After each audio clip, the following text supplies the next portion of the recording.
Have you ever noticed that some of the best ideas come from unexpected places? Your next breakthrough may come from a leader facing similar challenges, but in a completely different sector. Welcome to Chief Influencer. I'm your host, Anthony Shop. Join us as we explore how today's successful leaders inspire, influence, and connect with others. Chief Influencer is a production of Social Driver and the Communications Board, who have teamed up to spotlight how great leaders and communicators are making their impact in the world. This episode is brought to you by the George Washington University's College of Professional Studies. With in-person and online programs, ranging from master's degrees in public relations strategy to certificate programs in digital communications, GW offers more than just the credentials to help working professionals get ahead. It prepares them to be leaders in their field. As a proud GW graduate myself, I can attest that faculty members combine academic rigor with real-world lessons that can't always be found in textbooks.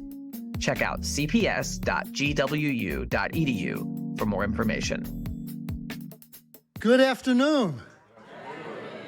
You are a beautiful crowd in a beautiful room in a beautiful city. Thank you all for being here. We really, really appreciate you. I think we're going to have fun this afternoon. Let me thank you for your interest. And by the way, I'm going to stay with my notes, because if I don't, I'll talk for 90 minutes straight about Mrs. Ali, but you can read it all right here in the book. Thank you for your interest in Mrs. Ali's life, times, trials, and triumphs, and her extraordinary influence in our nation's capital, and an inspiration to all of us. Thank you, Dean Riddle, GW, Anthony Shop, doing remarkable work, influencing a new generation to greatness. Thank you, staff members and students, for putting on a fabulous evening. And thank you for the good food, too. And could you get a better view of our nation's capital than the City View room? What an appropriate setting for listening to a remarkable woman who has influenced our nation's capital.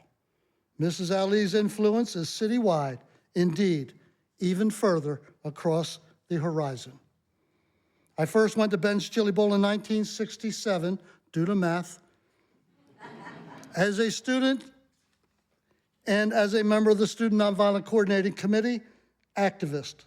DC's U Street was ground zero for civil rights, anti-war, and the women's movement. It was and still is the center of Black history and culture, listening to the blues, to jazz, to gospel, to soul music, permeating the street. The U Street corridor was Black cultural heaven. The SNCC office was across the street from Ben's. Ben's became our safe space to eat, laugh, debate, organize, strategize, and listen to soul music on the jukebox. Walking into Ben's was electric. I got smitten by its vibe. I got sanctified by its half-smokes. I really like that line. I just made it up last night. I should have used it in the biography.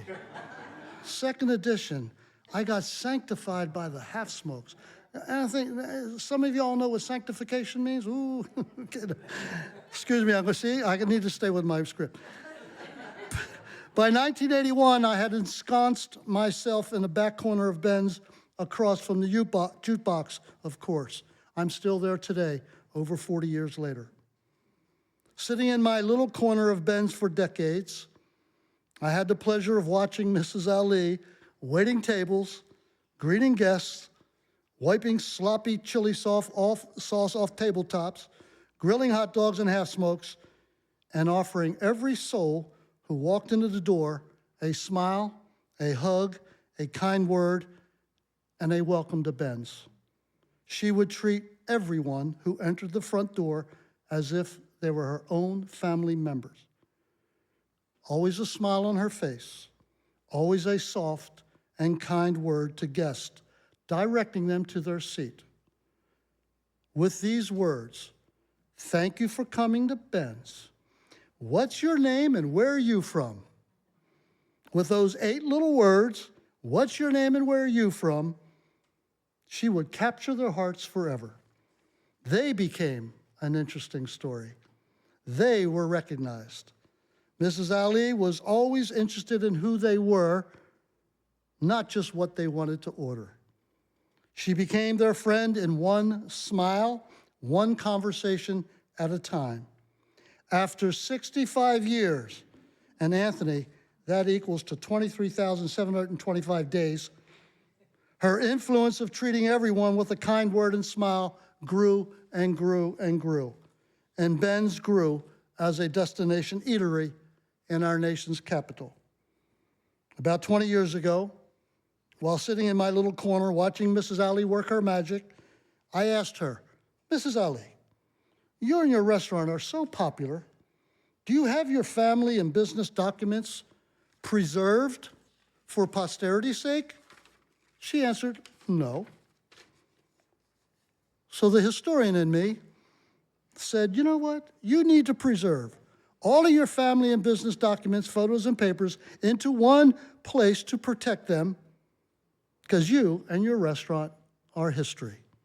Today, those precious documents are in Gelman's library at GW Special Collection, being preserved forever. Thank you, GW. It was at that moment that I began to think, you know what, someone needs to write a biography about Mrs. Ali. Well, you know how the saying goes, if not me, who? If not now, when? Lastly, a short story. Frederick Douglass, in 1891, was being interviewed on his front porch of his historic home in Anacostia. Douglass was the most popular, historic, and most photographed black person in the world. The reporter asked him, "Mr. Douglass, you're the most important black man in the world. What does it mean to you to have made so much history?" Douglass sat back on his rocking chair, thinking for a long minute or two. Then he said, "Sir, I did not make history. History made me." The next week, the article came out and it said, "Indeed, history made Douglass, but then Douglass made history." This biography is about the history of Black DC and U Street, told from the vantage point of Mrs. Ali's eyes, ears, heart, and soul, standing behind her grill, watching history go by her famous front window. It's a history that made Mrs. Ali, and then she made history herself as the top restaurateur in our nation's capital, and a woman who has influenced thousands upon thousands of people walking in the front door, be they U.S. presidents or construction workers, members of Congress or mayors, be they unemployed or the homeless, be they GW or Howard students, be they from Kansas, Korea, China, the Caribbean, Hollywood, Harlem, and yes, Southeast DC. Each and every one is met with a smile, a kind word, and a sense that they are the most important person in a restaurant. Welcome to Ben's Chili Bowl. Meet Mrs. Ali, founder of Ben's, matriarch of DC, and a very nice influencer. Take it away, Anthony. Wow. Bernie, thank you so much for that lovely introduction. I have to say, we've interviewed a lot of people. We've never had the privilege of having their official biographer introduce them. And it's just was such a special part of the evening. So thank you for writing this incredible book. For those of you who haven't read Bernie's book, Breaking Barriers with Chili, Virginia Ali, the matriarch of DC, don't leave here without a copy or order it online, because it's not just an incredible history of a wonderful person, Virginia Ali and Ben's Chili Bowl, but it's the history of the District of Columbia through Ben's front window. So really incredible. Before we start, I'd also just like to thank Dean Riddle and the whole team at the George Washington University College of Professional Studies for an incredible partnership. How many of you are attending your first Chief Influencer event, by the way? Wow, so many. That is great. Well, you are in for a very special treat. As we know, Washington is the center of influence in our country and arguably in the world. And I can't think of anything more DC than eating Ben's chili bowl with a view of the Capitol, right? I mean, isn't that something? I hope some of you got selfies out there. So really great. Social Driver teamed up, as you heard, with the College of Professional Studies and the Communications Board to launch this ambitious project. And we decided to ask some of the most influential and inspiring people around to tell us their secrets to success. And on the Chief Influencer podcast, which is available anywhere you listen to podcasts, the Swiss ambassador, Jacques Pitelou, told us how he influences through diplomacy and then used those skills to go viral on social media. The filmmaker, Peggy Reisky, told us how she used the power of storytelling to win an Oscar and then to launch the Trevor Project.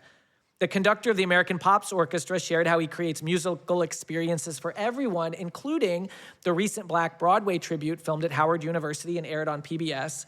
And Congressman Andy Kim, a GW grad, gave us hope that politics can be civil and public servants can act with humility and integrity. That's just a few of our chief influencers, and today we're featuring someone who has influenced and served many, if not all of our 60-plus chief influencers here in Washington. She has served and inspired presidents, civil rights leaders, celebrities, students, and more. The Washington Post called Virginia Ali, quote, one of DC's most recognizable, most beloved, most photographed, and most self-effacing residents. Others have called her the matriarch of DC. Many just call her Mom. Virginia, today we are thrilled to call you a chief influencer. So welcome and thank you for being here. Oh my goodness, I don't know where you get all these wonderful things from. I mean, I just ran my little business because I love people and had a good time doing it. So, Well, but I do appreciate all of you doing and everybody being here and this university. We've loved this university for a long time, and I love how it's being handled today.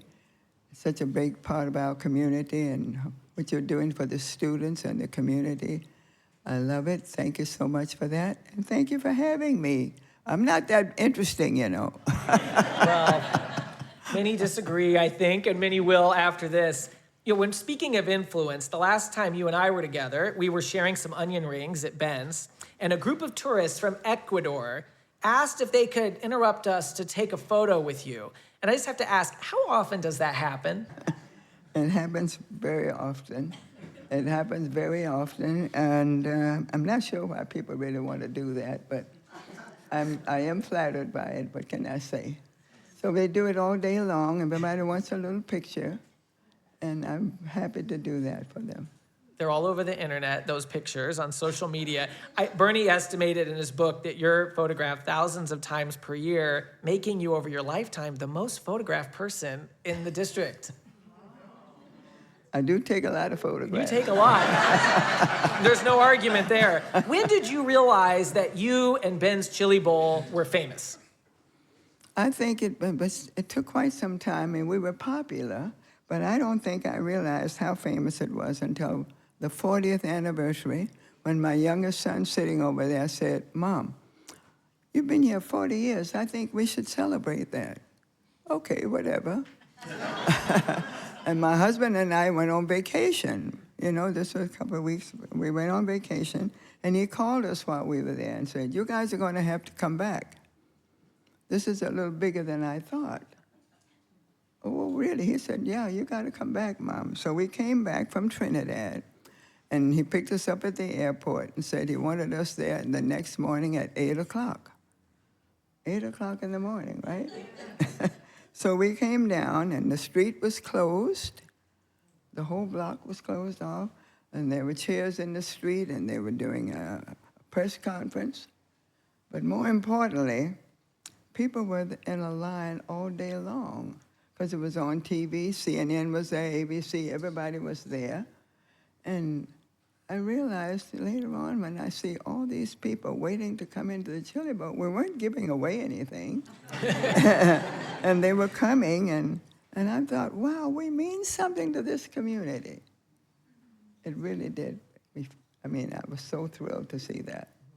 But that was my first real time of thinking that it meant so much for that community. Well, we can't talk about Ben's Chili Bowl without talking about the chili. Is it true that when you and Ben were concocting the first version of your now famous chili sauce that it was too spicy? Oh, yes, yes. We had to play with it and practice it a little bit until we finally got it right, yeah.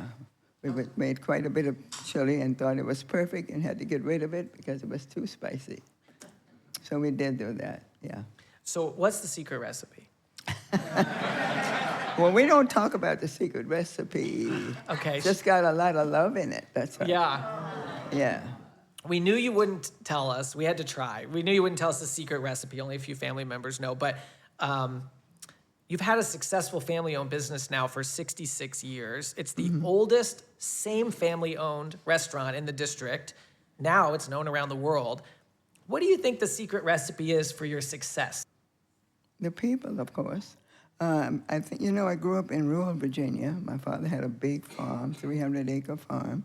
And I had these wonderful parents, wonderful, kind, loving parents that instilled in us the importance of treating everybody the way you want to be treated. And they said, when you treat everybody the way you want to be treated, you will never have a problem in life. My family also showed me how they supported the community, how they supported the neighbors, and how they treated people. He set that example for us. My dad in particular set that example for us. I had to, growing up in a home where there was just a lot of love and caring and enjoying people. I saw them enjoy people, inviting people over, and we going to other people's homes. So I really enjoy people. And my first job was at Industrial Bank, and it was there that I realized, as a commercial teller, how much I enjoyed interacting with different people all day long. I really, really enjoyed that. I'm like, oh, wow, I don't want to be in a classroom. I don't want to be in an office. I got to be where there are people.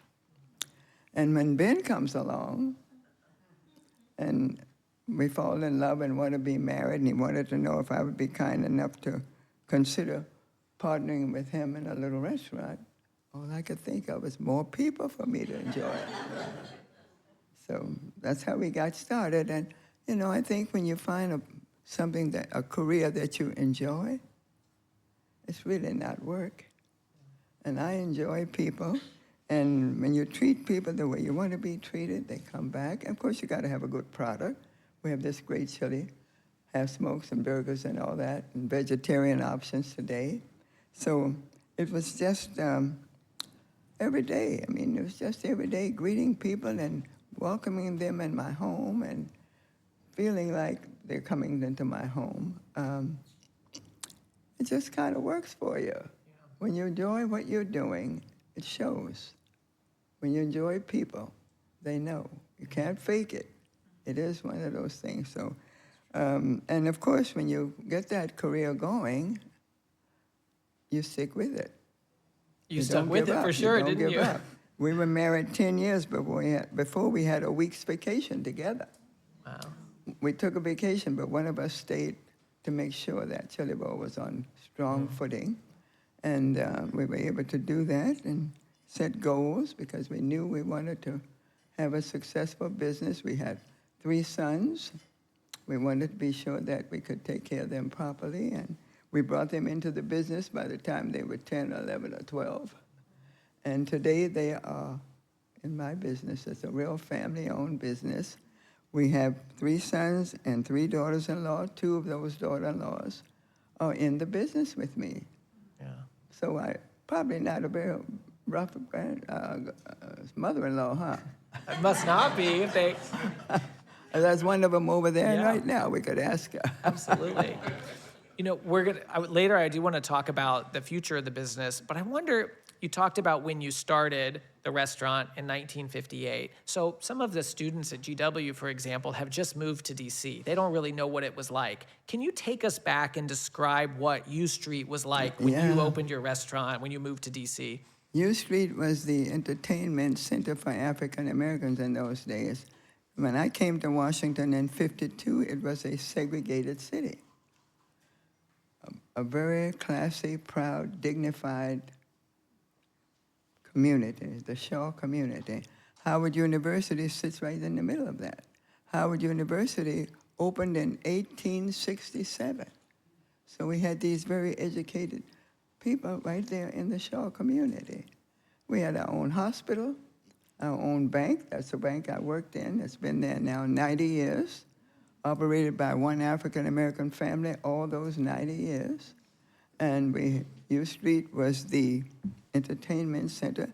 There was a theater next to us, and then one in the next block and one in the following block, the jazz clubs and the music halls and the white tablecloth restaurants in the community.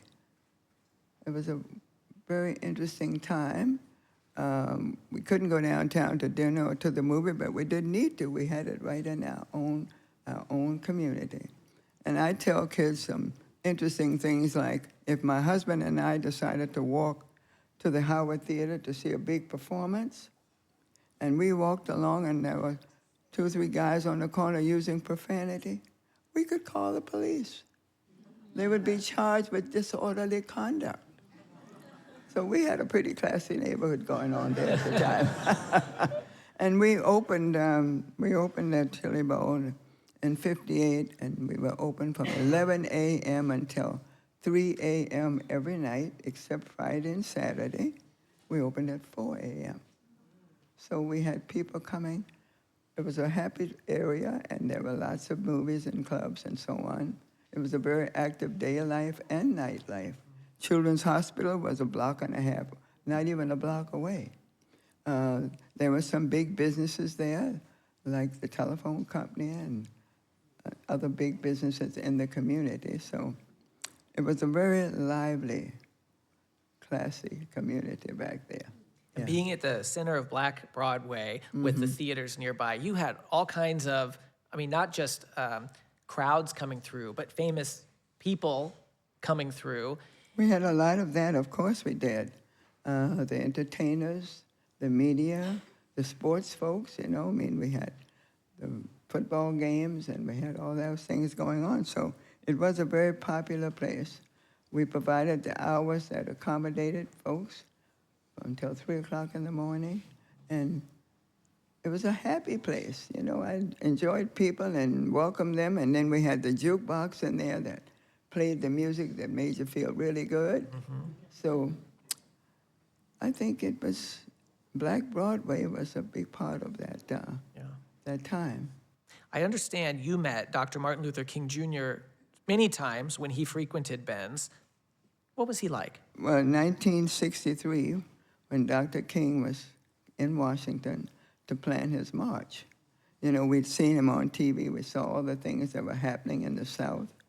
And so when he started coming into the Chili Bowl, it was just so happy to have him there. He was very low-keyed and classy, and I got to sit with him a few times. And I remember one conversation in particular, and that one was when he said he and a few of his comrades had been to visit and to have a meeting with President Kennedy. He said he told President Kennedy that they were going to bring a large number of people here to show the injustices of black people. And he said President Kennedy told him, well, we don't think it's a good idea to do that. We want to help you, but don't think it's a good idea to bring all these people here, because if there's an incident, Dr. King, it will set your movement back. Dr. King said there won't be an incident. 1963, August the 28th, he brought 250,000 people here to protest down on the mall here.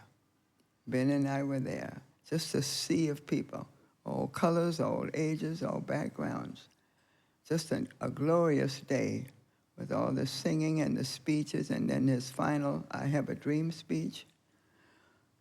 We came away feeling that change is going to come. Well, the very next year, we passed the Civil Rights Bill, 1964.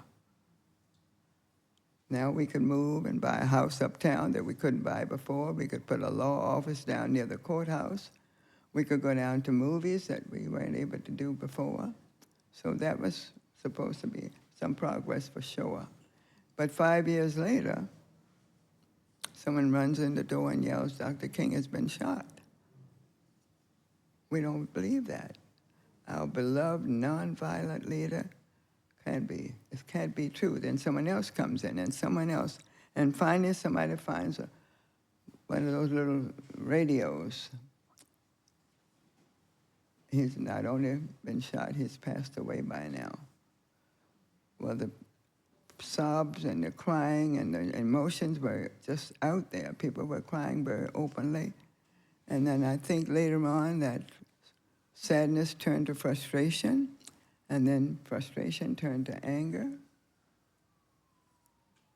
and an uprising began. We had to bring a curfew in to try to keep that violence down. Ben's Chili Bowl was the only place that was asked to remain open during that curfew period, which was really, really scary. But we were able to do that. We had been there 10 years by that time and had been well established in the community. The community knew that we would help them when we could, and they helped us when they could. So when that uprising took place, a lot of my community was out front there, making sure that my chili bowl was okay. Yeah, so I think that's one of the big things that helped us to continue to stand. And up to this day, nobody bothers my chili bowl. So it goes right back to treat people the way you want to be treated. You don't have a problem. Yeah. That theme I think you it bring works. it back to. I think it works, yeah. You know, after the assassination and during that terrible time, many said that Ben's was a source of hope and that you helped the community get through it. And I want to read a quote that struck me from an author, Blair Rubel. She said, "People needed a place to decompress after 68. They needed a safe and free place to meet, eat, and enjoy one another. Ben's set the tone for the rest of the city and the country. All are welcome at Ben's. That should be the standard everywhere." Well, it did become that gathering place. You know, it was a place where people felt safe and people felt wanted and people had someone to come and listen to their problems. And I could share mine with them as well. So it did turn out to be a wonderful gathering place. I love it to now. Yeah. Many Yeah. people love it. Yeah, it's been amazing for me that it's been thought of this way for so long. But I'll be 91 years old in December. I still go every day because I enjoy being there. Yeah, I enjoy being there and meeting my guests and exchanging words with them and finding out, like Bernard said, where they're from and why you're here and the whole bit. And I share my story with them. And it's a wonderful feeling to have been able to have that kind of response from the public and from this beautiful city who's also been there to support us. You know, I can't say anything about it. Washington is a beautiful city. We went through some very difficult times, many, many years of difficult times, but we are a beautiful city again. Absolutely. Yeah. You know, you've been through a lot of tough times. We talked about one of them. In the 80s, U Street was completely torn up to add a new metro line. I mean, the entire center of the street was a pit. And that could have easily put you out of business. In fact, I thought this statistic was interesting. Only 5 of the 200 businesses that were open on U Street when you were founded have survived. Ben's, Lee's Flowers, Industrial Bank, a very small number. Mm-hmm. What did you learn persevering through those difficult years, particularly when that neighborhood was shut down? Well, you know, the one good thing was those few businesses that did survive, we did own our property. That helped a great deal. But more importantly, you know, we just had to stick it out. We just had, when they did the survey, when they did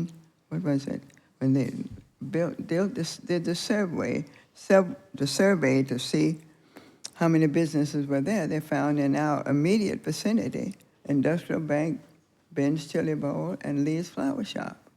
Not enough to maintain one lane of traffic on that big, wide U Street. They dug up the entire street 65 feet down to build a subway. So there was not one car passing on in front of my chili bowl, not one. for a long time. Years. But the contractor came in, and he would just have their meetings and keep us up to what they were doing. And I required them to give us signs showing them how they could get to the Chili Bowl, and that means coming on the street behind us, which was one way, then come down the alley, and then they would have to reverse out of the alley to get through to there. But I was able to make them give me real signs. There might be one here in the library. A real metal sign with arrows telling you this is the way to get to Ben's, this way to Ben's. And of course, in the mornings when you come in there, you would have to walk that little route to be sure your sign was still standing. Because they'd just get knocked over there. Workers are doing the subway would just, leave them there. But it did help us a bit. And finally, it opened in I can't remember the year now. I don't know it either. 91. 91, opened in Thank you. 1991, yeah. And they were having this big ceremony across the street for the opening of the Green Line. And I had a big old vehicle come and put a sign across the top of my building right on the front that we survived Metro. That's great. Yes, we did. So we were able to get through that, yeah. Another really difficult period you survived was the pandemic. But I had only one employee during that time. During the Metro time. And me, yeah. Yeah. Yeah, Ben found something else to do. The kids were all in school at the time. And, Peaches and me called it, yeah. How long did Peaches work for you? 45 years. Wow. 45 years, That's yeah. incredible. She became my daughter. Wow. Yeah. And of course, I had Mary Wood, who was there for a long time as well. And many of them, my employees, have been there for 25, 30 years. Yeah. And then the rest of them are students, going on to bigger and better things. And it's a very gratifying feeling when they come in from time to time over the years with their children that they're bringing back to college and come into the Chili Bowl to show them how they made it through law school or med school or working wherever they were. So that's a very gratifying thing, and I get a lot of that now. And after 66 years, we get like 4 generations. Right. And grandkids coming back. Yeah. Yes, that's pretty special to me. The one thing I want folks to know about just those difficult times, the pandemic was obviously a difficult time too, where you had to close, but you all did something to really help the community during that time to help frontline workers. Can you talk about that? Well, the pandemic, I think, was the worst of all because it made our guests sick, and it made them, we lost some people, but the employees we were concerned about, we had to be sure that they were going to be safe. Some of them had young children, some of them lived with older parents or grandparents. So it was a big concern for us. And of course, we had to close for a little, we didn't close the main U Street store. We did have people come in online, do order online or call on the phone, and we did a little bit of curb service. Yeah. And that kind of thing. But we had to protect our team members and the guests, of course. And then one of the reporters came one day and said, "How you doing, Mrs. Alley?" I said, "We're struggling." He wrote that Ben's Chili Bowl was on the brink. Okay, so that wasn't quite the reader, because we were there. We were 2 of us working. And finally they said, "Well, I think we're going to be okay. I think we're going to be okay." But I started getting these letters from people when he wrote that article, said we're on the brink. The Chili Bowl is on the brink. I started getting these letters, and I'll never forget the first one. "Dear Mrs. Ben," they called me Mrs. Ben at that point. "Dear Mrs. Ben, I don't want anything to happen to the Chili Bowl. I love the Chili Bowl. Used to hang out there all the time. I don't have much money, but please accept my $25 money order." Oh. Just a very heartfelt thing. And then you start getting checks. $50, $100, or $200, $500, and all of that. And we were able to take all those funds and prepare box lunches and serve Howard University Hospital. They were treating our patients. And Hospital Center, a couple of their departments. So the fire department, the police department, even teachers that were still in the classroom, teaching, remotely. So we did what we could to, and the community came forth for us as well. The community has always been there for us as we have been for them. I think a lot of people don't know that story, so I'm glad you were able to tell it. And over 10,000 meals were donated by Ben's as a result of that during the pandemic. So that's really incredible. Yeah. Thank you. On January 10th, 2009, President-elect Barack Obama made his first public outing in D.C. and chose as the location the Bowl. Why do you think he chose your restaurant? Because it got great food. Why not? It was a great pleasure, though. At my age, did I ever expect to see an African-American president in the White House? No. So when we realized that he had won that election, and the party was all night long in the street out there, and then he moved to Washington, and the first place he chose to come to have something to eat was at Ben's Chili Bowl. He came with the mayor at that time. Mayor at that time was Adrian Fenty. And it was such a pleasure to have him, just a real pleasure. So the last time he was there, I think, was about a year ago. He came to do an interview for a special reporter, and that was also fun. I had to show him his picture, his original picture visit there, with no gray hair and all that. If I recall, you tried to buy him lunch. What happened? Oh, no. He did not want us to buy him lunch. Right. He couldn't do that. Yeah, but we framed the money. Yeah, so he gave you a $20 bill, and it's yes, we there put for it in the everyone frame. to see. Yes, we did. That's pretty special. Yeah. That's great. He's a very special guy. What did he order? What's he like? They have smoke. Half Chili smoke, has of course. smoke. Mustard, onions, and chili. Yeah, okay. Yeah. That's the go-to. Many people, your family, employees, everybody, they say they've never heard you raise your voice, even against the loud clamoring noise inside your restaurant and on U Street during construction. Influence, I guess, doesn't have to be loud, does it? No. No, it's just my nature. My father was that way as well. But no, you don't give anybody the power. Give anybody the power to upset you or to make you angry. That's the way that works. But for me, it's just so easy because all you got to do is be kind to that person that's being a little unruly.